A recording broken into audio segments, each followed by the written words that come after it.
afternoon, everyone. I'm Caitlin Sinclair, and welcome Trump digital trading card collectors to this very exciting Zoom meeting with President Donald J. Trump. So today we get to talk Trump digital trading cards and so much more, giving you guys an exclusive behind-the-scenes look into the collection that took the world by storm. So of course, President Trump has been right at the forefront of this exciting new technology, and he had to take it just one level up, very on brand for Mr. Trump. So please, let's welcome our favorite president, President Donald J. Trump. Thank you so much for having us here at beautiful Mar-a-Lago. Well, thank you very much. So we have a lot of questions, Mr. President. Just to start off, your NFT collection has featured your life and your celebratory career. And your collectors have sent in a lot of questions. We're going to try to get to them all, but please feel free to put your questions in the chat and we will begin. So these are your questions for Mr. President Trump. Starting with Gloria from Edinburgh, Texas. Mr. President, Gloria says, I would like to tell you that you are adored by the Hispanic community in the Rio Grande Valley of South Texas. Gloria's question to you, sir, is will you have a rally in South Texas before you win back the White House? Well, the answer is yes, and I appreciate that nice question, and I love the Hispanics, and they're liking me a lot because we're just seeing, polls just came out, and we're doing great with the Hispanics. No Republican has done this before, and there's something that just seems to work. It's a natural chemistry, but it's terrific, and I appreciate that question. I'll be there. We'll be in South Texas and all over Texas, and we'll be in a lot of other places. We'll be working very hard. We're leading in the polls against Biden and against the Republicans by like 55 points. That's a lot. So we're going to be all over, but we will be there, and hopefully we'll see Gloria. That'll be great. All right, we're going to Jake, who says, after arriving in the White House, at what point did you realize what you were up against? Well, the first thing when I arrived, I was looking at this magnificent building because it's so magnificent outside and in, and maybe inside is even more beautiful than the outside. Most people don't get the privilege of seeing it. And I remember the first night I stood opposite the Lincoln bedroom, the famous Lincoln bedroom, and I said, it's so surreal, it's so incredible. But I said to Melania, and I said to a couple of other people that were standing with us at the time, do you believe this? This is just so incredible. So that was my first experience. Then I started getting hit left and right. Started pretty quick. That's right. It started like from the time I came down the escalator is really when it started. A lot of phony stuff happened. And so I said, well, that's enough of this. We're going to have to get back to work. But it's just the experience of living in the White House, being in the White House was so incredible. But then, as I said, we had to get back to work. That's right. Business as usual. All right, we're going to Charles, who goes by Skip. Mr. President, he says, once you get elected, how fast will you bring back good industry jobs for people like me that are highly skilled in construction and building? It's terribly difficult for me to find a job that pays well for my skills competing with illegal immigrant labor in California. That's right. Well, we're going to bring them back fast, and we're going to get the wall built and completed. You know, we built almost 500 miles of wall. We had another 200 ready to go. It was actually built, fabricated. All we had to do is, we had a rigged election. All we had to do is put it up, and they decided not to put it up, which is rather incredible. And people flowed into our country at levels that we've never seen before, and it really did affect a lot of very good people, or very talented people, like the man asking the question. It's all going to go very quickly. We're going to get the wall completed, and we can do it very fast. We're going to go back to our policies, remain in Mexico, and all sorts of things that we had that people now are looking at it. You know, all he had to do is go to the beach. If he went to the beach like he has been lately and just left everything alone, we would have the safest border anywhere. We had the safest border in the history of our country 3 years ago. Now we have the worst border in the history of the world. I mean, there's never been a thing like this. We're being invaded. This is like a foreign invasion from 129 countries. Last week, that over 129 countries coming in and represented. It's so sad to see. So I understand your question fully, and I will say that we're going to have that whole situation taken care of. In addition to that, we're going to produce energy. We're going to get you going. We're going to get you working. You're going to be able to get low interest rates again, and you're going to be able to buy houses. You know, right now nobody's buying housing because the banks don't have the money and their interest rates are too high. And so many bad things have happened, it's hard to believe. We were energy independent, think of it, 3 years ago, and today we're begging Venezuela for energy. It's just very sad. You'll have a job, you'll have a great job, you have a high-paying job, and it'll be soon. So is it fair to say, Mr. President, we'll get those jobs back just as quickly as Joe Biden was able to get rid of them? Well, he got rid of them pretty quickly. That's hard to match. I tell you, he got rid of a lot of great jobs. We have faith in you. He got rid of a lot of things, and he brought a lot of problems like inflation that should have never happened. Afghanistan, when you look, that was the lowest point in the history of our country. So we're going to move very quickly. All right, speaking of moving quickly, Victor asks, what do you plan to do in the first 90 days of your presidency? Well, I can tell you in the first day, what I'm going to do is we're going to close up the border and we're going to start drilling. And we're going to get energy costs down, and we can do a lot of things at one time. You know, somebody said, what's the first thing? I said, there's no first thing. There's about 12 first things. But 2 of them will be exactly that. We're going to close up the border. We're going to let people know that you're not supposed to be here, and we're going to have to take a lot of people out. We're going to have to do that because we have millions and millions of people poured into our country. With no country, this isn't sustainable for any country, let alone this country. No country's even wealthy enough to do it. But we're going to be getting a lot of these people out fairly quickly. Many of them come, as you know, from prisons and from mental institutions. Many are terrorists. We had no terrorists. You know, we had a time, it was, I saw it on one of the newscasts the other day, in a certain long period of time in 2019, there were no terrorists reported coming in. And now you look, it's got record numbers. It's got record number of terrorists coming in addition to the prisoners, the mental institutions. So we're going to straighten it out very quickly. All right. What is the thing you are most proud of during your presidency that most people don't know about? This is coming from Justin.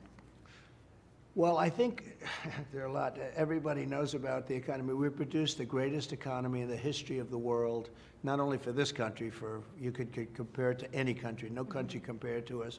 I think that was something that was really great.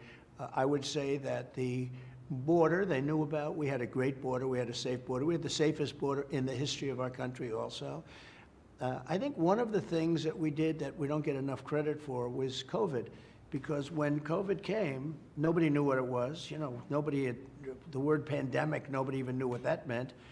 And where was it coming from? It came from Wuhan. I was able to say that very early. It came from China. And we made decisions that were great decisions. And I think we did a really great job considering what we were up against. It was a total unknown thing. We call it the dust from China just blew in. It was a horrible thing to have to go through. And then we built the economy, rebuilt the economy, so the stock market was actually higher than just prior to the China virus, as I call it, coming in. We remember. But we did a great job with the ventilators, with the gowns, with the masks, with the equipment, with everything, and we let the Republican governors run their own states. We let all governors run their states, but the Democrats closed up, and some of the Republicans kept them open, and they did a very good job. Yeah, so there's, of course, always praise for the economy and for border security, but perhaps COVID is what we don't focus on enough. All right, Mr. President, Kelly wants to know, well, she says you are the greatest president that's ever lived. We love you so much. You take all the slings and arrows for us. But with all the stress and struggle and attack you face day after day for so many years, Mr. President, Kelly wants to know if you ever cry. Wow, that's an interesting question. Well, Kelly, I want to cry. I want to cry so badly, but I don't have time because we're in there fighting for you, Kelly, so I don't have time. Maybe someday I'll have some time, but I don't have time. I think Americans are all crying right now. What do we think, Mr. Oh, they are crying. Yeah. Americans are crying. And, you know, I've never had spirit like this. We go around and we won the first time. We did much better the second time. In the second election, we did much better. We got millions and millions more votes. And Americans cried, but now they're really crying because what's happened is this group has turned out to be far worse than anybody. Look, he's the worst president in the history of our country.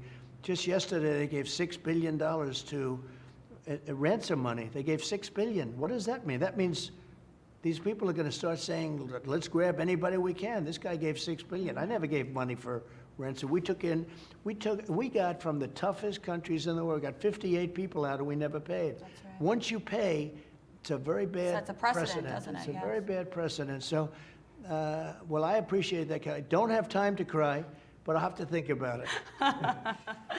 Okay, moving on. This question is from Alex and Don.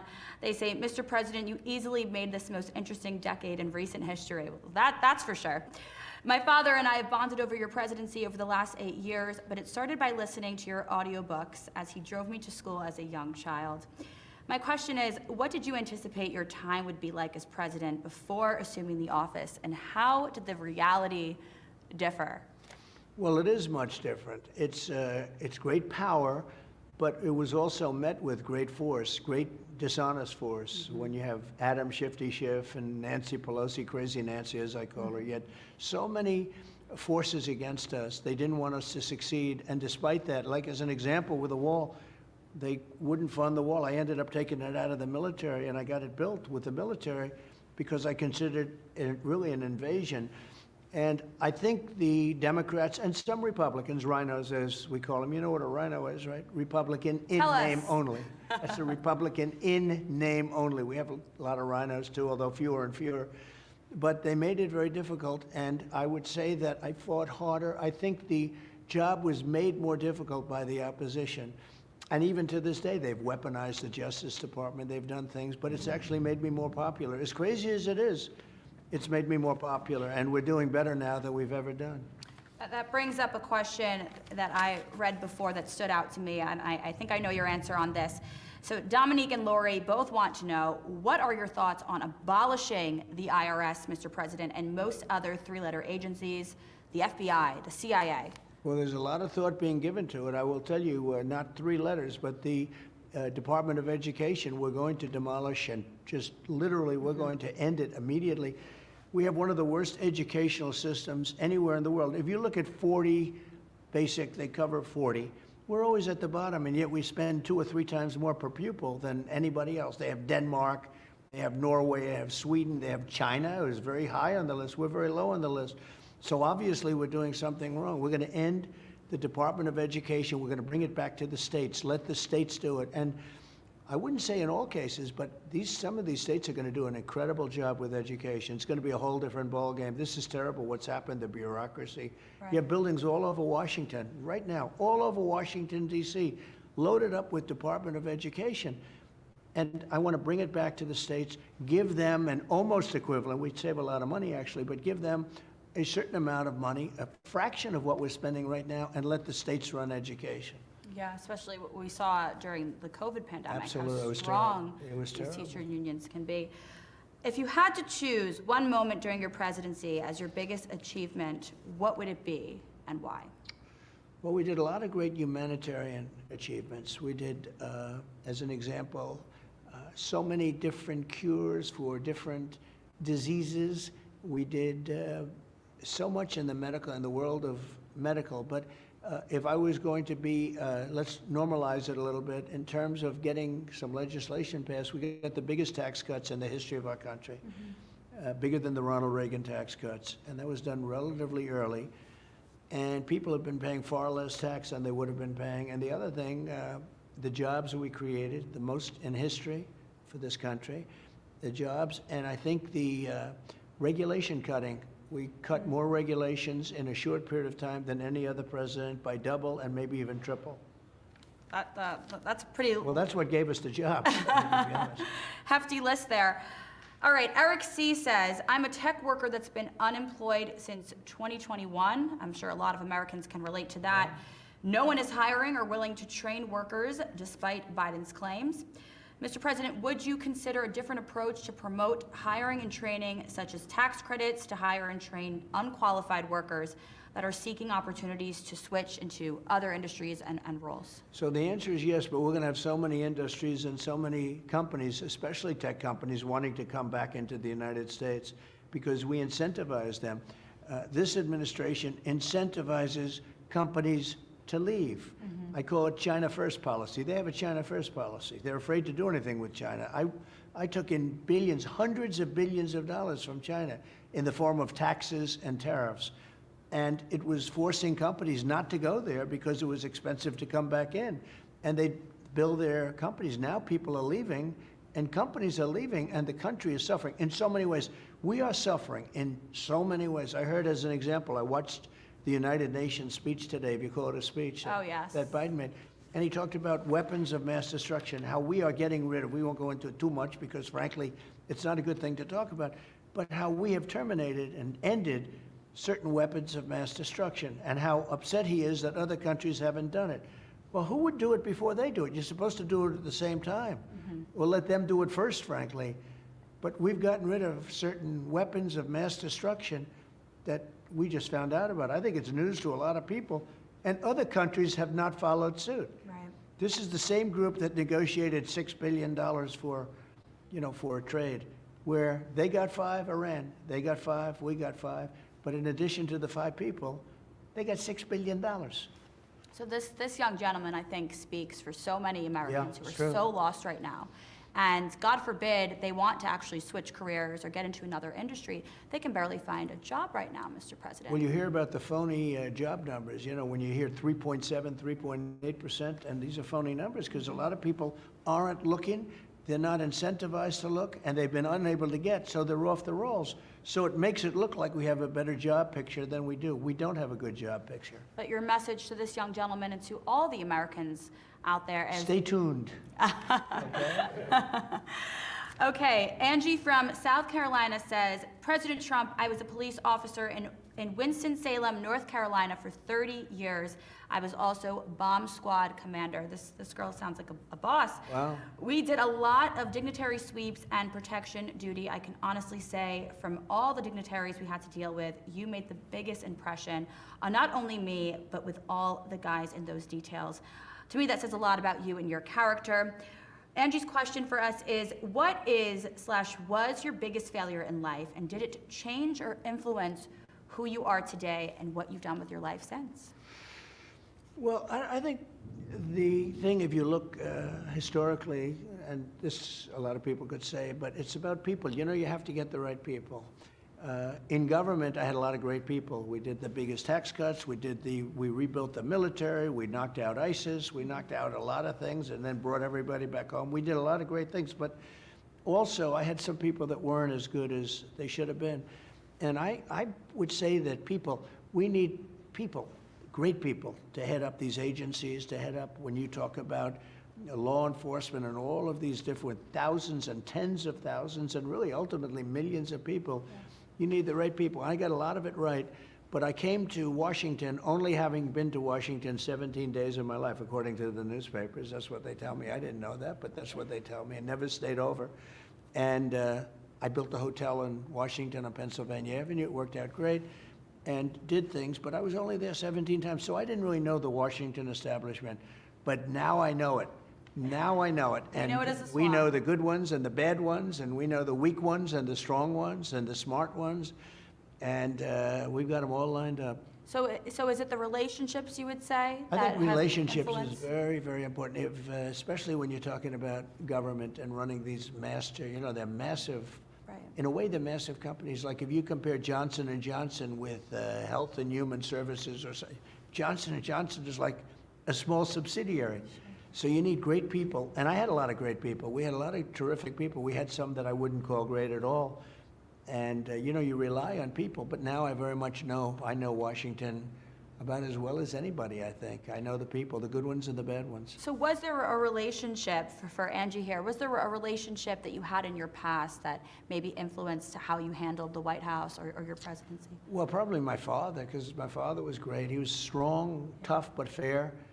He would always, when it was somebody in the old days, I don't know if you see it so much anymore, but used to have people sitting out with tin cups. He'd always put money in the tin cup. He was just a great guy, and yet he was a very strong guy. And I think I learned a lot about my father. One of the things I learned is that he loved his business. He built houses in Queens and Brooklyn and built things, and he loved doing it. I mean, he could do it 7 days a week, frankly, and he'd rest on Sunday, but he'd do it 7 days a week if he could get away with it. He was passionate, right. He was passionate, and without passion, I just don't see a lot of people succeed. You have to be passionate. You have to love what you do. Yeah, that's a lovely message for Angie there. All right, moving to Bradley. He says, aside from golf and your family, which we know how important those two are to you, what puts a smile on your face, Mr. President? Well, it is family always first, and golf is way, way, way behind.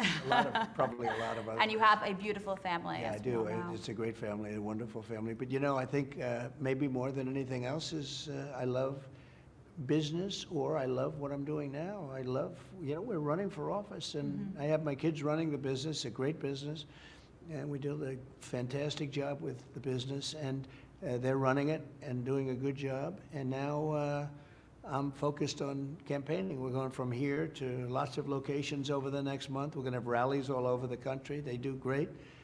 I think maybe hotter than ever before. It's So interacting with the folks on the Yeah. campaign trail and at these rallies. and that- enjoying what you do. I Yeah. enjoy it. Somebody else would say, I have to get before all those people, and then you add television to it, right? That's But, right. and you have a lot of opposition. You have people opposing what you're doing, and they're jealous, and they're nasty, and they're mean.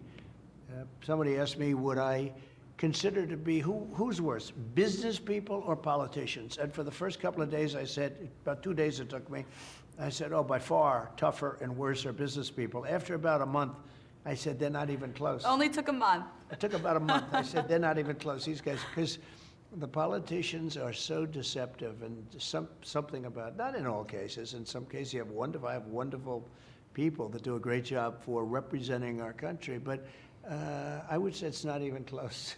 So we've been on the campaign trail, and I've been in those crowds, and they are always so amazed at the energy and how long you can speak, Mr. President, in the heat, in the rain, on that stage, and the energy you always bring is so inspiring. So it's the secret, I guess you're saying, is the passion, and that always makes you excited, and you're always smiling, interacting with Well, with the everyone. rallies, so sometimes I'll be 2 hours and speaking. We and know. much of it is off the cuff. You've seen this. Yes. And I actually enjoy doing it. People say, how do you do that? There's no teleprompter there. There's no well, teleprompter. and when there is, I'm off the teleprompter Yeah. half the time. Yeah. And usually it turns out to be the things that they like best. And plus, you never know exactly what's going to happen, right? But, people have said, 2 hours, how do you do that? And you have to do it because, some of these people have waited 3, 4, 5 days. They They have. literally tent out, and you have No tents- bathrooms, they don't care No, about nothing. food. I don't know how they do it. I mean, and they're incredible people, some very successful people Yes. too, where they'll come in and they'll be there for 5, 6 days before a rally. And we try and make it as comfortable as possible, but it's an incredible thing. It's a great scene. And so I don't want to run off in 45 minutes. I don't know. I feel very guilty about making a half-hour speech. I could do a half-hour speech, but we stay, and it's very much a love fest. It really is. It's It is. amazing. It's easy to do. A friend of mine who has stage fright, he's very smart, very tough, and very, successful. He'd love to be a politician. He said, well, that he suffers from stage fright. I said, I don't think that would be a good job. But he said, how do you do it for so long? I said, there's such love at these rallies. You know what I mean? I do. And speeches generally, but the rallies, when I do these Really can rallies, feel it, yeah. you really, it's not hard to do. There's such incredible feeling and love. You get inspired from that energy, from I get it's love of inspired. country, and people are so longing Yeah. again for an America First agenda, and for you back in that White House. And They're longing, you're right. yeah, They're that's longing. coming from speaking to people in all across this country. I mean, we have traveled to most of these rallies, and I always tell my peers and colleagues that energy is different every single time. I'm amazed every single time at these people, you're right, that have camped out for days, and just the light on their face when they see you walk out on that stage and we're playing those America First songs. It's so inspiring. It's a beautiful thing, actually. I tell people, I say, it's not hard, because they say, it's like, we were in South Carolina recently, Yes. we had, I think, 82,000 people, right? It took the whole town, Pickens, it took the whole town, all the streets were packed, everything. There was no auditorium you could have for that many people, 82,000 people. This person said, how do you get up before that many people? And it's almost like easy, because there's so much love. And you're right, you said the word, they're longing for something. They're so disgusted at this stupid person that's running our country right now. It's horrible. He can't put 2 sentences together. He can't speak properly? I think his rallies are a little bit different than yours. What do you think? His rallies don't exist. In the basement. He's got 8 circles that they can't fill up. They used the press to fill them up. They'll But circle look, back to us. it's a sad thing for our country. Yes. Okay. Speaking of an off-the-cuff question, Mr. President, this comes from an anonymous viewer who says, if you had to get lunch with one of the Bidens, would it be Hunter Biden or the man in the White House right now, Mr. Joe Biden? Well, that's an interesting question. It's one I haven't thought of too much. I think I'd take Hunter because it would probably be more interesting. Entertaining. No, I think it would be probably more interesting. He's definitely mixed up and got a lot of problems. But maybe in terms of interest, it might be very much more interesting. Yeah, I don't know if Joe Biden could make it to dinner time, right? I don't know what he Has does. to fit in a nap or two. I just know that it's so sad what's happened to our country. In a period of a few years, I've never seen anything like it. When you look at the invasion, you look at all of the problems. But I think I'd take Hunter. All right. Well, that anonymous viewer hopefully gets a kick out of that one. Okay, we're going to Keenan, who says, which is your favorite state and why? I don't know if you can answer that for us. I'm not going to be answering that because all of a sudden I'll lose 49 different, they'll say, what happened to this? Well, what's the next state you're visiting? I believe it's Ohio. I'll be in Ohio. I'll be in Michigan. We're going to be doing a big thing in Michigan with United Auto Workers, actually, who have been they're going to be decimated because we're going to build all our cars in China, which is standard for us because we don't know what we're doing. And this didn't happen during the Trump administration, but we're going to be building our cars. Think of it. It's going to go all electric. So if you want to ride long distances, you won't be able to do it. The whole thing is crazy. But the other thing is they're made in China. Yes. And so I'm visiting very soon with the United Auto Workers. It'll be great. All right, Mr. President, speaking of the future, Kelly says, do you see a time in the future where the common man won't have to work 2 to 3 jobs or have both parents working in order to comfortably live? Well, we're coming to that now, and sometimes it's supposed to be the opposite. There are also people wanting to work 4-day weeks and 3-day weeks and 2-day weeks, and we never want to go to an office, and lots of things. But people are having to work much harder today than they did 3 years ago. They're not making ends meet. Inflation is a country buster. Inflation, if you look back 200 years at countries, and inflation has destroyed Germany. Many countries have been literally destroyed by inflation. And we're going through a massive inflation right now. Today, for the first time in a while, Yes. The gasoline hit over $5, as an example. And it's only going up.